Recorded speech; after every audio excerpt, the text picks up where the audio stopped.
Hello, my beautiful friends. I am Bleadon-Maffei with Illuminating Souls, welcoming you to this episode of Sleepy Bedtime Blessings, a podcast designed to help you rest, relax, and fall asleep, all while deepening in your connection with your beautiful team of angels who love you so. If we're meeting for the first time, I am an angelic practitioner, a spiritual teacher, and an encourager of souls. And I offer one-on-one angel sessions, a longer form of mentoring called soul mentoring, and a wide variety of classes to inspire your spirit. I usually have a new class starting every 6 weeks or so, and it's always changing, so I invite you to go to my website, illuminating-souls.com, where you can sign up for my mailing list. I actually have 2 different lists at the top of the page. You can sign up for my general mailing list and you'll get all the announcements. And then further down is the daily inspiration email blast. And if you register for that one, you'll get all the announcements plus an inspiring email from me every weekday. And I also should add that the classes all take place over Zoom and one-on-one sessions take place over the phone. So it makes it easy to connect. So wherever you are in the world, I send you blessings. And I am grateful for this opportunity to love and support you. So this podcast is a mashup of 2 of my favorite forms of self-care, connecting with the angels, and then also listening to a sleep podcast, which I do every night as I am drifting off to sleep. Sleep podcasts are such a cool genre. I started listening back in 2015, and Drew Ackerman with Sleep With Me podcast is the original podcast I started listening to. And I loved his episodes. And I've been listening to him for years. And he's so creative. When he started out, he was doing 3 one-hour episodes a week, which is a tremendous amount of content. I don't know how he did it. And what's so interesting is now it's all I can do to record 1 or 2 podcast episodes a week. When I started off, I was going to do 2 episodes a week, which I did for a couple of years, but lately it's like my creative flow's a little different and it's become a little more challenging to bring myself to the microphone. I love these episodes and I'm planning on continuing the podcast, so please bear with me if my posting's a little irregular right now.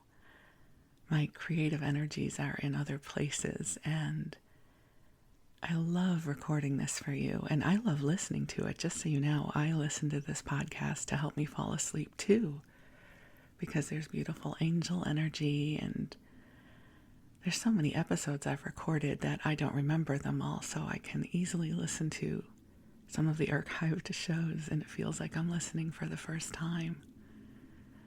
So I hope that this podcast brings you a sense of love and comfort, that there's a gentle presence here to keep you company, whether you're going about your day or drifting off to sleep. So as I record this, it is early Sunday morning, and I really thought this would be a quiet time of day because it usually is, but I'm only about 4 minutes into recording, and so far we've had sirens, and now there's a big plane going overhead. And so I'm hoping that's it for the ambient noise. So angels, please, a cone of silence here. Gentle silence so that we can move through this episode with grace. So the sun is just coming up. It's such a beautiful time of day. And I'm still in that place in between, in between sleep and wake. I love this time of day, and it reminds me of that beautiful time at the end of the day too, when I can declare the day complete and begin to drift off. As I've mentioned before, I love bedtime. I love crawling into bed at the end of the day and curling up. I sleep with tons of pillows and blankets, and most times I go to bed before my husband. He stays up a little bit later than I do. And so I just kind of go into my little cocoon and drift off to sleep. So I send you a cocoon of love. I send you a magical blanket fort. I send you goodness and light. And I'm so grateful to get to share this moment with you. So I invite you to get comfortable in whatever way works best for you. And if you are preparing for bed, I invite you to cozy on up and snuggle on in and allow the light of this moment to meet you where you are. So I feel the angels with us already, and I want to share their love and their presence with you. So let's take in some nice deep breaths together and just releasing whatever came before this moment. As I ask the angels to join us, even though they're already here, I love sharing the ritual with you. So beautiful angels on high, I invite you to join us here, and I am so grateful for your presence. I ask that you infuse this broadcast with waves of love and goodness and healing and joy. I ask that you send blessings to everyone who is listening to this message whenever it is they hear it. Because I know that you are always with each one of us. And that as we hear these words, it creates an amplified energy field that makes it easier for us to welcome in the love of the angels.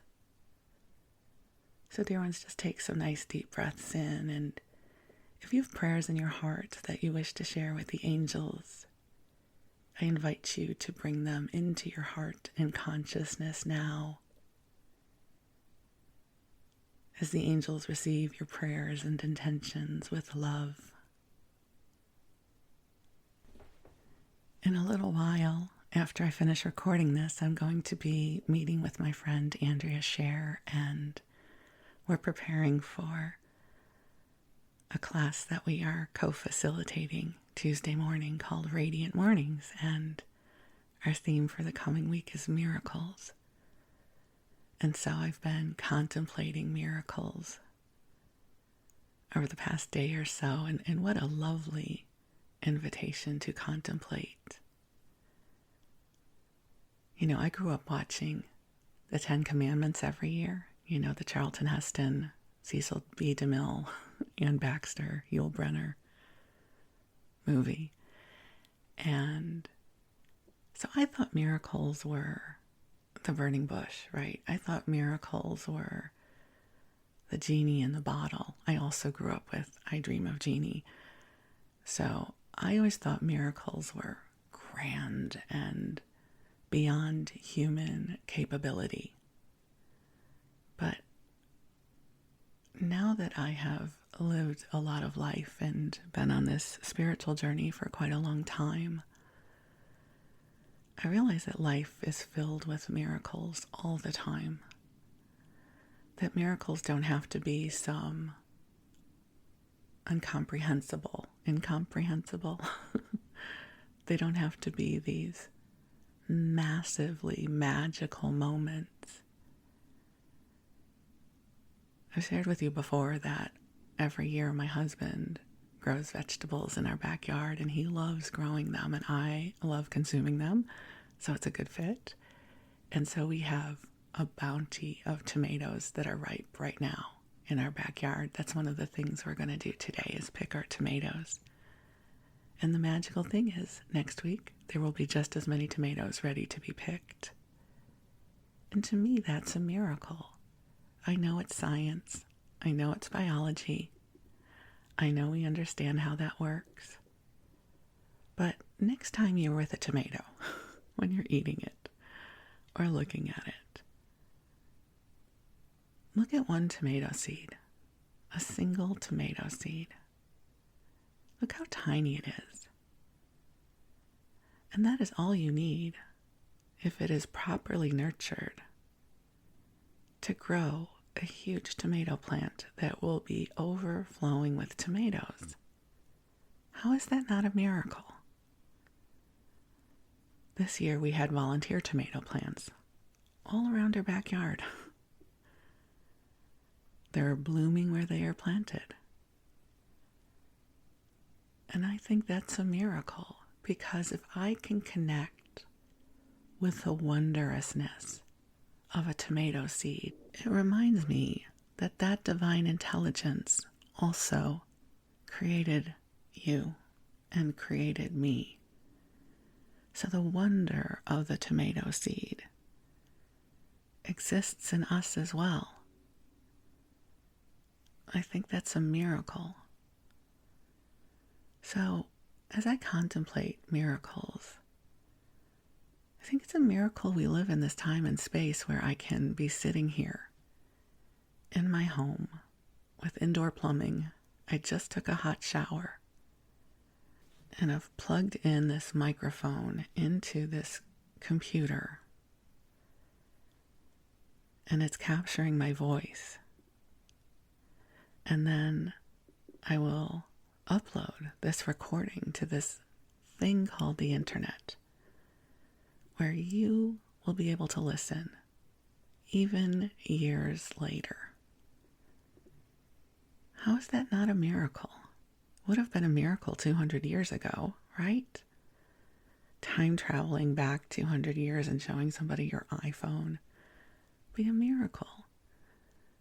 So I like to think of miracles as daily companions, because it helps me open to the wonder of the world and the wonder of this life.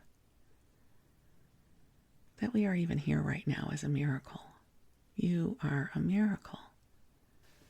And so this is what I am contemplating this morning, the magic of a tomato seed. Knowing that we are going into our backyard today and picking so many delicious tomatoes. I wish I could share them with you because they are so delicious. And then my husband and I are going to hang out on our power recliner couch that I've shared with you about. That is unattractive, but oh so comfortable. And we are in the midst of watching Newsroom by Aaron Sorkin on HBO, which we've already seen several times, but we felt like watching again. So that the internet even exists. And we can choose a TV program. Miracle, miracle. Totally would have been a miracle to childhood me, who could only watch something when it was broadcasting live. I could not choose to program my own viewing. I could only watch what was available, the Dark Ages. So here we are, living in a time of miracles. So take a breath in, allowing the light of God and the light of the angels to meet you where you are. That this moment is filled with blessings for you and goodness and light. And I'm so deeply grateful for the gift of you. So just allow yourself to receive this love, to breathe, allowing this love to flow to every cell of your body, every thought in your mind, and every emotion in your heart.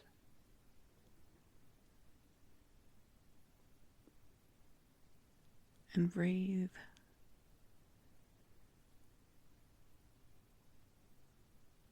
And allow the light to meet you where you are.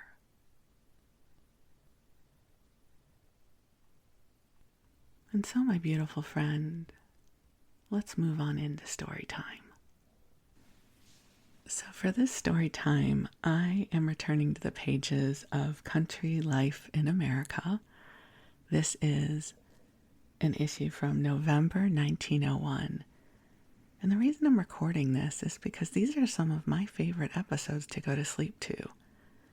They're interesting, yet it's easy to fall asleep to them because they're kind of rambly and they keep me good company. So I'm hoping they're going to keep you good company too. So let's start off with some country homes for sale. So if we invented a time machine and we could time travel back to 1901, this is what we could purchase. So there is a valuable and attractive estate near Manatee, Florida, of special interest to lovers of natural scenery. 550 acres in delightful climate of South Florida. 400 acres choice land for orange culture, sugarcane, tobacco, vegetables, pineapples, etc. 45 acres orange groves, trees large, thrifty. I don't know what a thrifty tree is like, but love that. Of full bearing age. The orange crop of 1899 netted $10,500. Orange crop of 1900 netted $9,800. To a lover of the beautiful and picturesque in nature, it would be difficult to find a more charming spot. Miles of drives, water glimpses on 2 tidewater creeks, parks of palms, cedars, and beautiful oaks. Extremely fascinating. A modern residence costing $10,000. Excellent condition. 550 acres. That's huge. Okay, and here's a home. So the home is called, I'm going to try and pronounce this, Naulahki. It's spelled Naulahki. American County seat at Brattleboro, Vermont, for sale. This beautiful place, including 11 acres of land, is situated at Brattleboro, Vermont, 3 hours from Boston. It is complete and modern in every way. The house was built just 6 years ago, and it will be sold just as it was left by the owner, Rudyard Kipling, Esquire. Is that the author? Kipling? Must be. It is an ideal summer home. Fantastic. Sansara Hall, the beautiful St. Augustine estate upon which Baron de Barra expended much money. The price is $4,500, $1,000 cash. And let me just tell you, from the picture I can see, this is a ginormous house. Here's another one. This is huge. Irwin Park includes attractive land, about 70 res. I don't know what that means. RES period. Situated in the center of town of Montclair, New Jersey. Montclair is 14 miles, 40 minutes from New York, and is connected with it by 2 railroads. About 10 acres have already been fully developed, with macadamized drives, like macadamia nut, macadamized. I don't know, never heard that word before. See, look at, we're in a sleep podcast and we're learning. Perfect drainage. We're not really learning because I'm not going to look that word up, but it's a new word. The best system of sewage, very important. Gas, water, and electric light throughout, and a number of attractive homes have already been built. Oh, so this is a development, I understand. An excellent golf course has been laid out on another portion of the 70 acres for the use of the residents in the park. Well, okay, that's less exciting now that I know that it's a development. There's also an ad for some sort of pamphlet or something, the abandoned farm found. And I'm going to read to you an article about abandoned farms that is in this issue. Then there is an ad for Vicks seeds. And that you'd think would be boring, but this is what's interesting. There's a picture of a bill of sale, and it looks like it's from 1806, and it says, "The above is a facsimile of a bill of bulbs bought by a certain worthy Mr. Abraham Voorhees from Grant Thorburton, the founder of our house in the year of 1806. The gentleman who paid 3 shillings and 6 for one hyacinth bulb must have had a refined appreciation of that beautiful flower. The best named hyacinths today are great improvements over those over a century ago, and yet they can be bought for $1 a dozen. Tulips, daffodils, and all other bulbs are correspondingly cheaper than in the days of our grandfathers. Yet we regret to find that the demand for them has not increased in proportion. So they're trying to get us to buy bulbs. So let's dive into this article that is called The Abandoned Farms, the shifting of the rural population of New England, the status of the abandoned farm properties, the causes, and the promise. Along the valleys and on the fertile flatlands the early inhabitants settle. The first development follows the coasts and rivers. As land becomes scarce and consequently more valuable, the hills and mountainsides are subdued. The remoter parts become inhabited. In the course of time, economic conditions change. The centers of activity removed. New industries develop. New lands are opened, population shifts. The poorest and remotest places suffer most. Difficult and profitless lands are abandoned. In every country of mountain and valleys, there is bound to be an unequal distribution of the rural population. Farmers are driven from the hills sooner than from the valleys. I have seen abandoned farmsteads on the mountains of California, and on rocky hillsides far and near. But it is with New England that one associates the typical abandoned farm. The eager discussion of the subject in recent years has concerned itself most wholly within this region. It is in New England that the abandoned farms have become so common as to raise a distinct public question as to causes and remedies therefor. State boards of agriculture have interested themselves in the sale of the lands. The reasons for their prevalence there are 3. The hill lands are relatively a large part of the total area of the state. The country was settled before the great fertile regions of the West were accessible. The era of rapid transportation came. Manufactures developed. The West was opened as a promised land, and the population of rural New England sought more attractive fields of employment. Viewed as an economic question, the abandon of New England farms should not disturb us more than other shifting population. In the present day, most of the lands that are now abandoned would not have once where mowings and plowings are now wild and free stretches of woodland.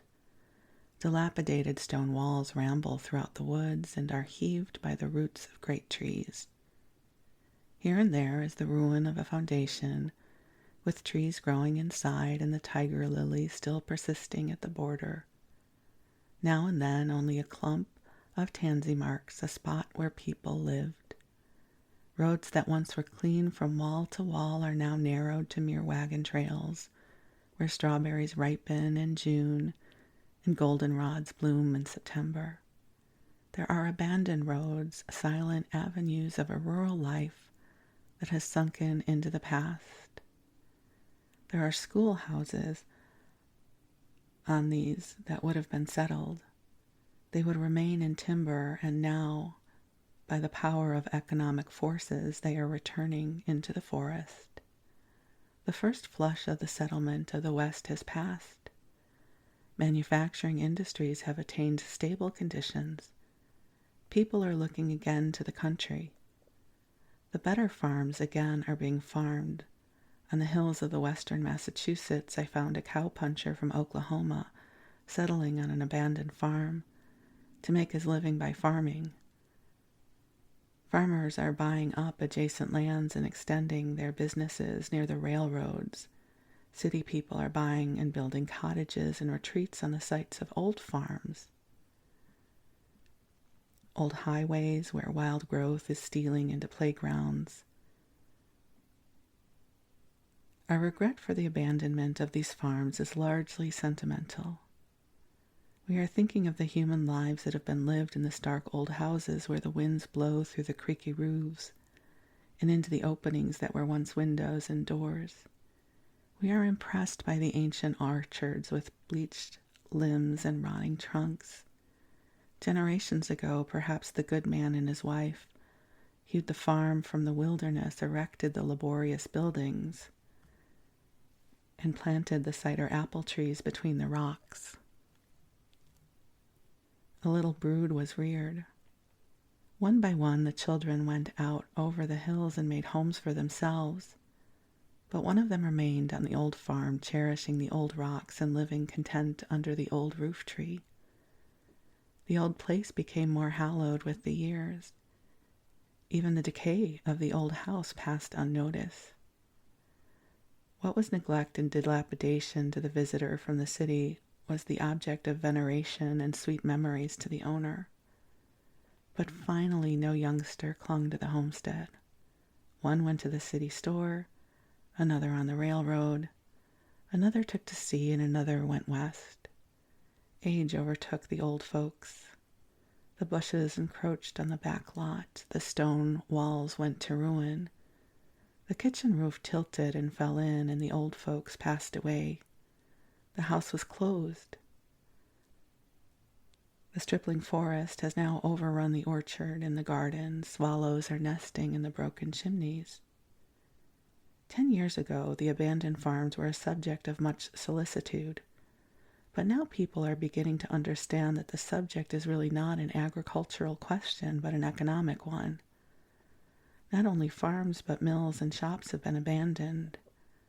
But the energy and the capital that they represented have been absorbed in larger and more efficient enterprises. Farming is not declining in New England just because of many of the hill farms have been abandoned. In fact, there's a distinct rejuvenescence of farming in the better lands of New England, as there are in all parts of the East.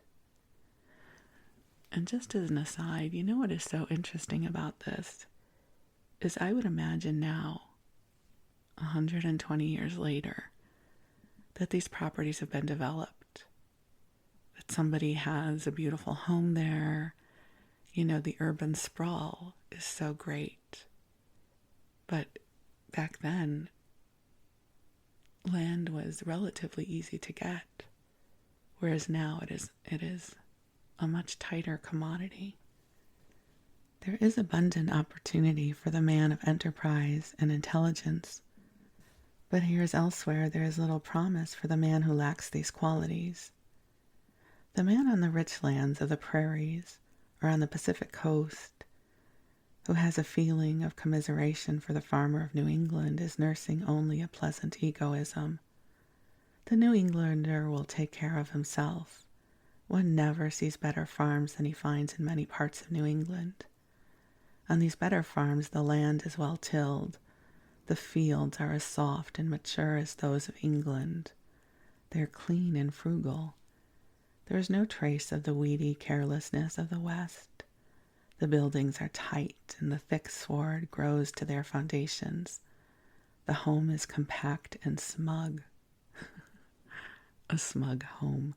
I don't know if that had the same meaning in 1901 as it does now. All these abandoned farms are owned by somebody.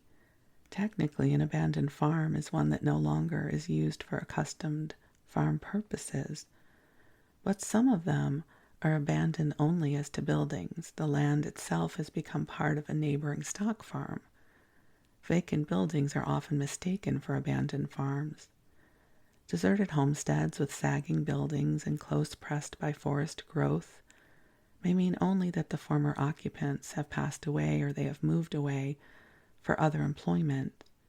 The farm itself may still be tilled and mowed as of old.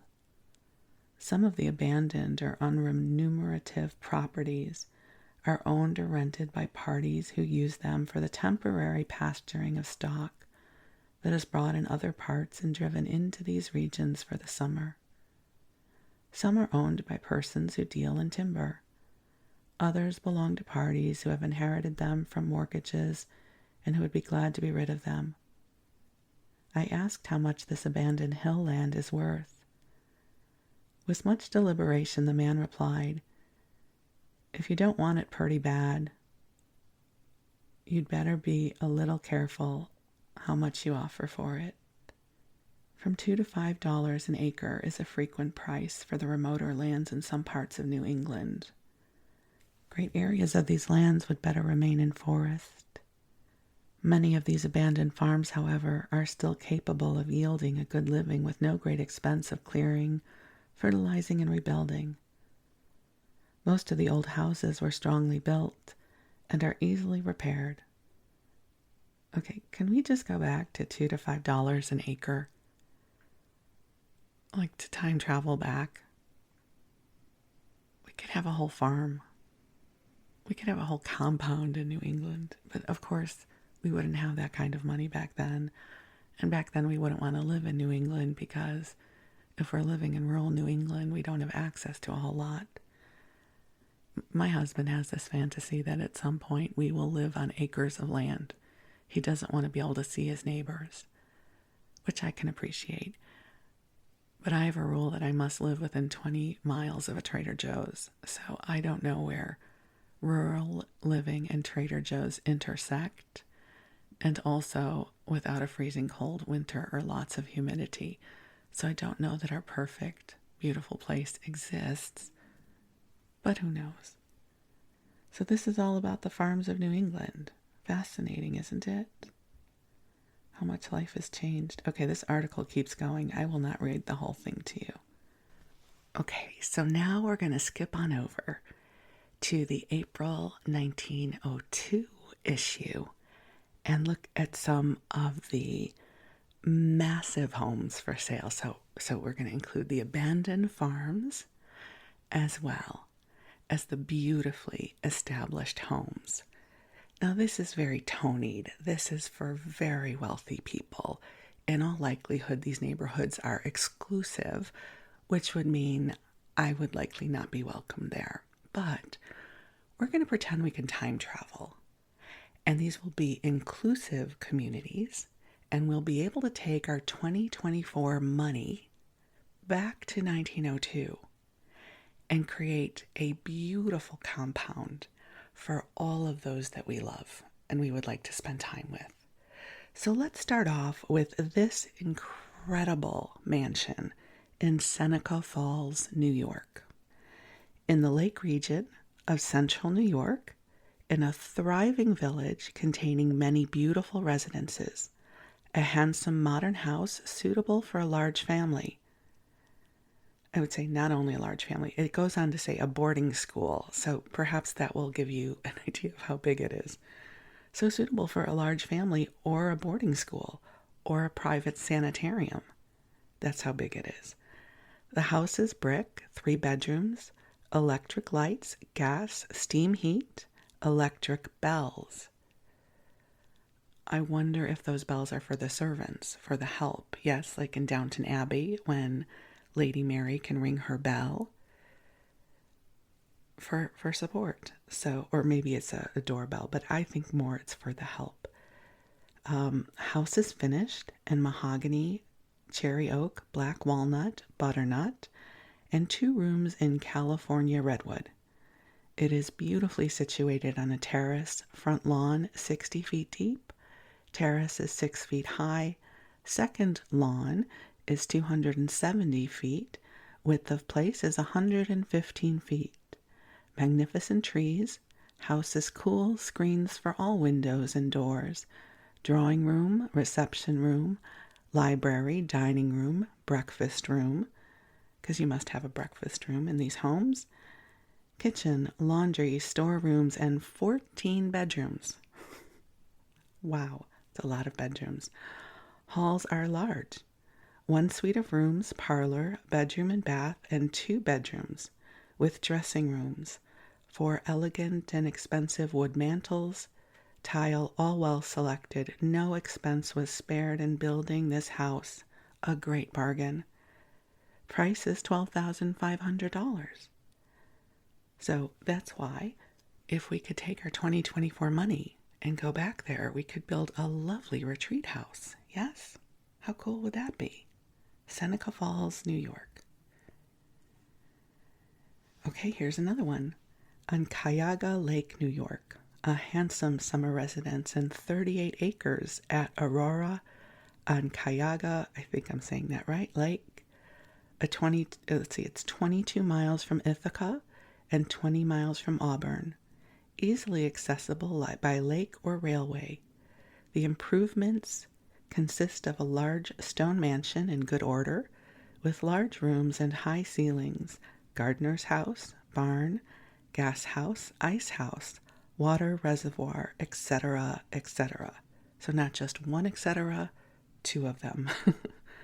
Land is nearly all tillable and suitable for all kinds of fruit, general garden products. It has fine and extensive views of Cuyahoga Lake and surrounding country. No exchanges considered. The price is $17,500. Next, this one is near Bound Brook, New Jersey. I don't know where that is. But it's 82 acres. That's Wes's dream come true. 82 acres. He always says he does not want to see his neighbors. And I say that's all well and good, but we must live 20 minutes from a Trader Joe's. So, marriage is all about compromise. So this one is 82 acres. And if it's 1902, Trader Joe's sadly does not yet exist. So there would be that to contend with. So with large modern residence of superior construction, high ceilings, closets in every room, laundry and bath, cellars paved with stone. Cellars paved with stone, like that I would imagine would be a great place for, like as kids, to have a clubhouse, right? And your parents would say things like, don't play down in the cellar. And as kids, that would just be a magnet.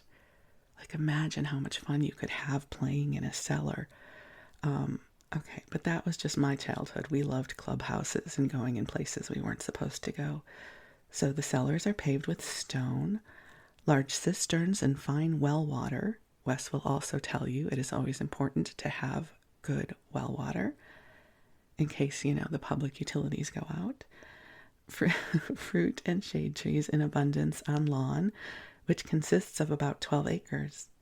The house is situated on high ground on a public road, which is also a trolley line, overlooking the Raritan River, and it is only 10 minutes from the station and only 65 minutes from Liberty Street, New York City, to the property.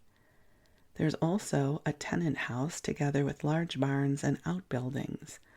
The land is undulating of loamy soil. That's great. Undulating of loamy soil, free from stones and well drained. The advantages of situation and the healthfulness of the climate make this property a most desirable one. So this is $15,000. I hope you're enjoying these. I love reading these. Like a lot of these homes don't exist anymore. They were torn down and these areas were developed into suburban homes. So here's another mansion, Peconic Bay, Long Island. A magnificent peninsula of land containing about 500 acres. Okay, Wes would be happy. 500 acres running into Little Peconic Bay, known as Nassau or Peconic Point, about 6 miles west of Shelter Island. Fine oak forests cover 2/3 of the land. Average elevation above tidewater 60 feet. About 4 miles of waterfront. Large slate roof mansion, 15 rooms, 2 dwellings, 11 rooms each, gardener's or coachman's cottage, 3 barns, amusement hall. I wonder if that would be equivalent to like a man cave these days, an amusement hall. Because who doesn't want an amusement hall in your home? Conservatories, etc. Again with an etc. Suitable for gentleman's estate, club, sanitarium, or for development as a summer resort. About 115 acres on the point can be made into one of the finest golf courses in America. The entire property abounds with beautiful building sites. Present buildings on this property could not be replaced for $50,000. Certainly a great bargain price at $75,000. Wow, that's a lot of money even back then. $25,000 cash, balance on bond, and mortgage of 4.5%. That's a good interest rate these days if you can get a mortgage at 4.5%. We're now moving to Westchester County. I know that because I lived there for a year of my life. This is Irvington-on-Hudson, a plot of ground containing, all right, I'm not quite sure how to read this, so I'm going to struggle through it. It's a plot of ground containing 3 1 to 10 acres. So I don't know if that's 31 acres. I'm not sure what that means. It says 3, then space, 1-10. On the west side of Broadway, running through to Sunnyside Road, with frontage of 207.5 feet on Broadway and 257.5 feet on Sunnyside Road. The buildings consist of 2-story and mansard roof, brick dwelling with basement, well built and in good condition. The house contains 14 rooms. Broad piazzas surround the house. Property has fine views of the Hudson River, frame barn and hennery on rear of lot. Numerous large shade trees and fine shrubbery add to the attractiveness of this ideal summer residence, and the price is $25,000. A little aside, when I lived in Westchester County, I lived in Tarrytown, which is just up the road from Irvington, and I had a view of the Hudson River and the Tappan Zee Bridge. And in Westchester County used to be where people who lived in New York and had a lot of money, they would have summer homes in Westchester County because it was cooler there because of the Hudson River and there being less people. All right, and this is land for sale. So valuable island, not only land, it's an island for sale. I have no desire to own an island, just in case you were wondering. This is situated in Long Island Sound in Greenwich Township, Connecticut, just south of Bellhaven and only a short distance from the mainland of Portchester, New York. The island consists of 10 acres of upland with an abundance of spring water, fruit, and shade trees, and an unsurpassed bathing beach over 800 feet long. Over an acre on the mainland will be sold with the island, giving ample space for a stable and landing facilities. Electric lights and the Greenwich water supply can be placed on the island at a very small expense. All right, here we have more acreage on Indian Lake, New York. 200 acres, 60 acres cleared and balanced, beautiful forest, nearly 1 mile of frontage on this magnificent mountain lake. Over 500 feet of elevation, fine scenery, good fishing and hunting, grand place for a gentleman's summer camp near Garrison, New York.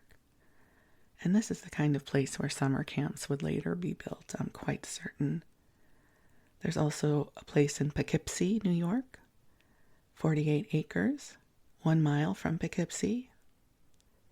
A mansion of 30 rooms, 15 bedrooms and numerous baths, farm buildings and stables. It is $20,000. Here's another beautiful mansion on Seneca Lake, a gentleman's country seat at Geneva, New York. 20 minutes drive from station, situated on the bank of Seneca Lake, surrounded by 7 acres of lawn and commands a magnificent view of 40 miles of picturesque country. Large modern house of 20 rooms, including 6 master's bedrooms, servants' rooms, baths, drawing rooms, dining room, library, billiard room, butler's pantry, large kitchen, laundry, etc. Spacious piazzas, steam heat, and gas plant. Okay, just so you know, every time I see piazzas, I think it says pizzas. And I have no idea what pizzas have to do with a mansion. And in that same instance, I remember it saying piazzas. So probably because I've seen the word pizzas many more times in my life than I have piazzas. So if I happen to say piazza or pizza by mistake, you'll know why. Okay, the property contains about 14 acres, has large carriage house and stable, ice house and boathouse, outbuildings, etc., magnificent old shade trees and drives, large garden and fruit trees. And now, here is one, Tarrytown on Hudson. Did I not just say I used to live there? Not, of course, in this house or in this time when Tarrytown was full of these grand old houses. A magnificent country seat of 50 acres, 25 miles from New York, with every requisite to make it an ideal summer residence. Large stone house in perfect order, 7 master's bedrooms, 3 bathrooms, modern plumbing, independent water supply, stone stable, 10 stalls, large greenhouse, fruit orchards, flower and vegetable gardens. Tarrytown is beautiful, just so you know. Gorgeous. Although I was not happy living there, but it's not because Tarrytown wasn't lovely. I just was homesick for Los Angeles at the time. Okay, I hope you're enjoying these as much as I am. Because there's another one. I don't know how many are after this. I haven't read ahead. Orange, New Jersey. And this one takes up the whole page. So lots of pictures. Gentleman's country home. The residence of the late Oliver S. Carter, Esquire. If I had more energy, I could probably go look him up, but I will not. Most beautifully situated place in the vicinity of New York City. On plateau of the Orange Mountain, very accessible over macadamized electric lighted avenues. Now, I have to tell you, I went and looked up what macadamized means. It has nothing to do with macadamia nuts, which I knew it didn't, but it sounded like macadamia nuts, so I was very confused. Macadam, if I might not be saying that right, is when you pave a road. So when they say a macadamized electric lighted avenue, it means the road has been paved in some way. So not only do I bore you to sleep, but I give you a little education, because I'm getting a little education here, because I didn't know what that word meant. Okay, so there's a paved road that's lit. Good news. Because it's probably very dark there. That's the thing that I knew about Tarrytown. It got very dark there at night. Okay. Convenient to 2 railroad stations, and opposite the Essex County Country Club and golf links. The residence is of brown cut stone, ample, and with all modern improvements, as are the lodge and stables. The grounds, containing 26 acres, are in sloping lawns of unsurpassed beauty and laid out in walks and driveways. You know what's interesting is the last few of these have not included prices. But wait, there's more. Hold on. Let me get to them. All right. I guess April of 1902 was a great time if you were buying a huge estate. So this one is an ideal country home in Bergen County, New Jersey, 52 acres, in high state of cultivation, convenient to 3 railroads, time to New York, 45 minutes. A fine house with 15 rooms and 3 baths, running water, electric lights, and hot water heating. Modern stables containing 5 ordinary and 2 box stalls, cow stable, and cellar. 2 ponds, because you want a good pond, right? Stocked. It's already stocked. Ice house filled.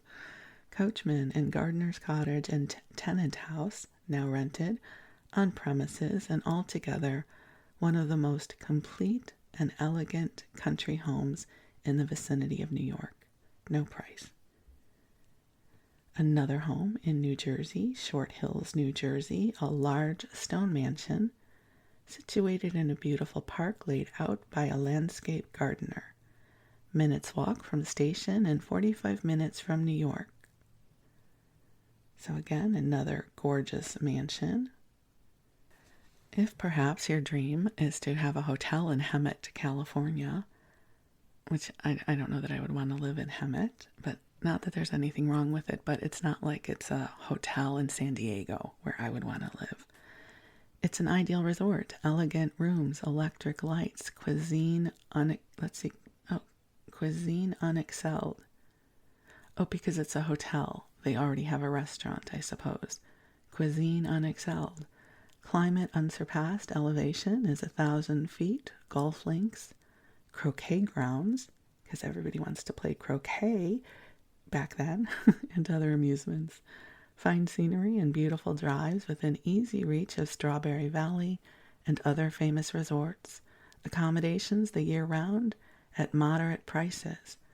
Oh, I see. They're not selling the hotel. They want you to come to the hotel, which makes the whole conversation about cuisine much more meaningful. Then there's a farm for sale in Dobbs Ferry, New York. So, again, off the Hudson River. 13 acres of land, modern large mansion, stables, greenhouse, and sheds, fruit trees, garden, flowering shrubs and lawns.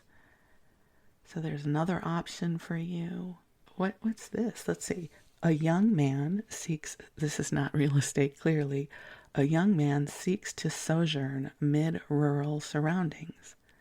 A lover of the countryside, agricultural pursuits, and all that is romantic, sublime, illimitable, I don't know that word, illimitable, infinite, and eternal in all nature, of aesthetical, literary, and dramatic proclivities, wishes to pass the season of sunshine, birds, and flowers with an appreciative people mid the bracing country air, verdant fields, and forests, and with this end in view, seeks light duties about an estate manor or gentleman's country place to be rendered in return for his livelihood and needed rest and recreation, is trustworthy, is no shirk, has no mercenary views, can supply references and photographic likeness, all taking kindly to this exceptional motive, are assured of an honorable reply.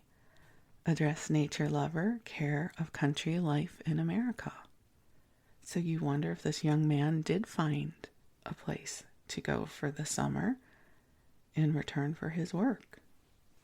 Okay, and that ends the real estate section. And now we go into the articles. But rather than go into the articles, I thought I would share with you my love of farm TikTok, country TikTok, if you will. So in real life, I would be terrible, I tell you, at having any sort of farm-like responsibilities. But I love watching people tend their farms on TikTok. You know, it took me a while to realize that there was a huge difference between my enjoying watching an activity and participating in it. Like there is no overlap. Like the Venn diagram doesn't even exist. It's like one circle of my enjoyment of watching, and the other circle would be my enjoyment of participating. Do not even exist in the same galaxy.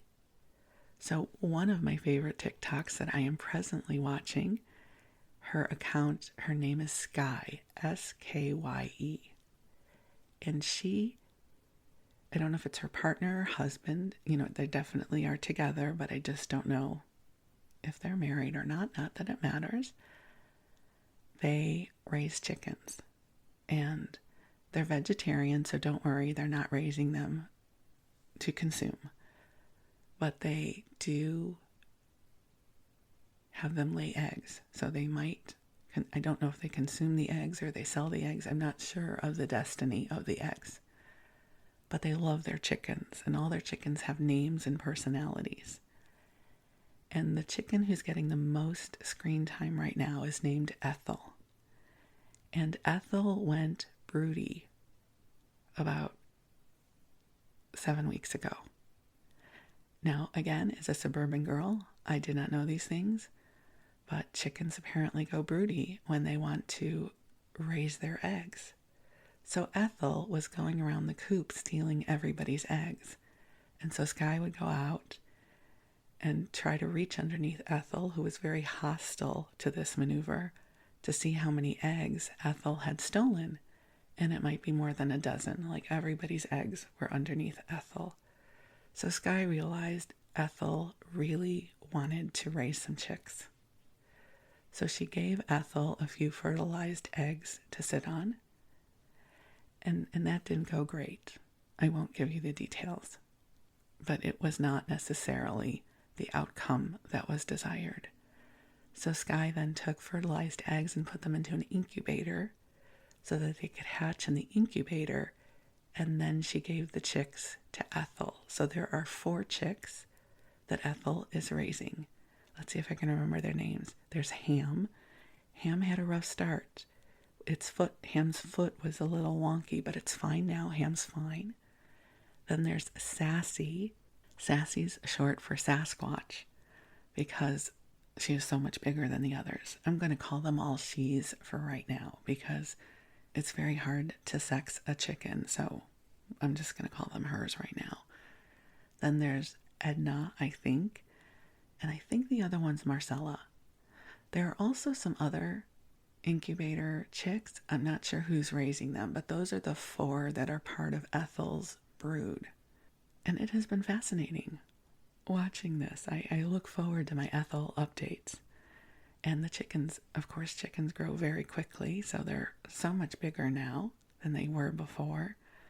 And there was one very dramatic time when there was a hawk, and Sky could not find the chicks anywhere, and she was heartsick. And what she realized was Ethel had gone outside to fight off the hawk. I don't know that she fought off the hawk, but, to deter the hawk. While another one of the chickens went underneath the coop with the chicks and protected them. So, thank goodness everybody was okay. And it was just amazing to see how the chickens protected the chicks, including Ethel with her bad self, making sure the hawk did not get near her babies. So I am now on the chicken side of TikTok. I'm not going to get my own chickens. Anything that requires me to participate on a daily kind of thing is not my jam right now. I'm too tired. I'm always tired. So I will not be owning chickens, but I am enjoying, again, the Venn diagrams are in completely different universes.